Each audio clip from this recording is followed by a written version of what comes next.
Salut, aujourd'hui on va bouturer de la menthe. Alors toutes les menthes, c'est exactement la même chose. Là j'ai pris une menthe marocaine.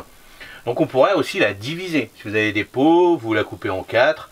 Vous remettez ça dans d'autres pots. Là comme je vous ai fait pour l'origan, comme je vous ai fait pas mal de vidéos avec ça. Mais aujourd'hui là on va récupérer, on va faire surtout de la bouture, c'est beaucoup plus simple. Alors moi je l'ai fait dans des alvéoles de 50 à peu près, ou de 100 ou de 150, c'est exactement la même chose. Mais là je voulais vous montrer une petite méthode pour vous les particuliers, c'est beaucoup plus simple. Donc il vous faut un petit godet, un petit bout de plastique, un petit sac plastique, tout simple. Il y a du moment qu'on voit un petit peu à travers, c'est pas très grave pour l'instant. Un petit bâton, je vais vous expliquer pourquoi. Et puis là on va prendre 3 boutures. Donc comment on fait 3 boutures de menthe? C'est très simple. Donc là j'ai coupé en dessous, là je vais couper la tête, ça sert à rien. Je vais retirer ça. Vous voyez là, un nœud, 2 nœuds, c'est suffisant. On recoupe un petit peu comme ça, un petit peu comme ça. Donc première bouture. On coupe là, on coupe là. Alors la menthe, on pourrait la faire même dans l'eau. Dans l'eau, ça pousse aussi. Là, il n'y a pas de souci dans l'eau. Ça pousse bien. Mais c'est mieux de la faire dans un petit godet. On la fait dans un petit godet comme ça c'est beaucoup plus simple. Donc là, hop, on va prendre. Beaucoup plus simple, l'avantage c'est que là, comme ça vous allez faire des racines tout de suite, que après il va falloir reprendre des petites plantes, les remettre dans de la terre, tout ça. Donc quand on a poussé directement dans la terre, ça va beaucoup plus vite. Alors là on a fait notre petite bouture. Donc là on y va, à peu près à peine la moitié. Voilà. Et voilà. Et là le petit bâton on va le mettre au milieu. Voilà. Là on va arroser. Ça c'est important, on arrose. Et puis ce petit plastique là, on va le mettre comme ça. Comme ça, comme ça. Là.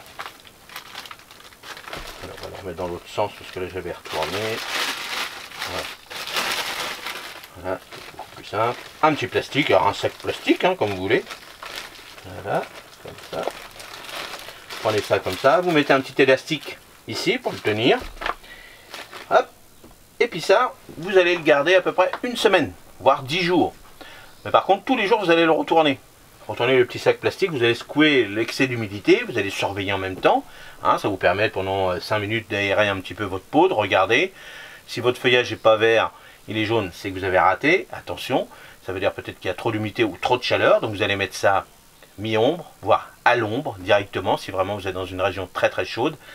Ne mettez pas ça même 3-4 heures au soleil, ça sert à rien. Donc plutôt mi-ombre, si vous avez des petits coins mi-ombre, c'est beaucoup mieux quand même. Surtout quand elle est sous le plastique comme ça.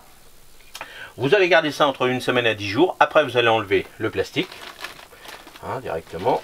Vous enlevez votre petit plastique. Vous retirez votre petit bâton qui sert à rien. Vous le gardez pour les prochaines boutures. Et ça vous allez mettre ça alors à la lumière. Évitez le soleil direct, donc 1 heure ou 2, 3 heures, pas plus, mais pas de soleil complètement direct dessus au démarrage, parce qu'elle n'aura pas, au bout d'une semaine, voire 10 jours, pas encore fait ses racines.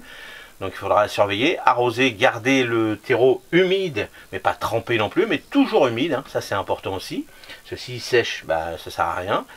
Et au bout d'un mois, vous allez avoir des racines. Donc là, si vous avez fait 3 petites boutures, s'ils marchent, bon les 3 comme ça, vous avez un beau pot, vous remettez ça dans un pot à peu près de 2 litres.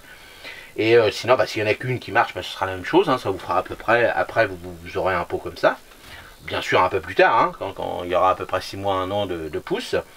Et ce pot-là, soit vous le remettez une fois qu'il a fait des belles racines tout autour de votre pot, vous dépotez, vous le remettez dans votre jardin, dans un sol drainant quand même. Évitez les sols très argileux, sinon vous faites 50% de drainage, terreau, compost, ce que vous voulez. Vous mettez ça plutôt mi-ombre, surtout pas tout le temps au soleil. Si elle est au soleil, il ne faudra pas oublier que ce soit dans un sol quand même humide.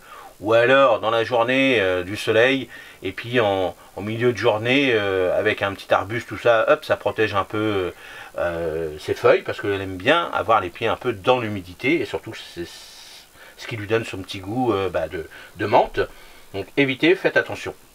Voilà, n'hésitez pas dans les commentaires si vous voulez d'autres renseignements sur la menthe. Vous pouvez aller voir la fiche complète sur le jardin de Rodolphe.fr.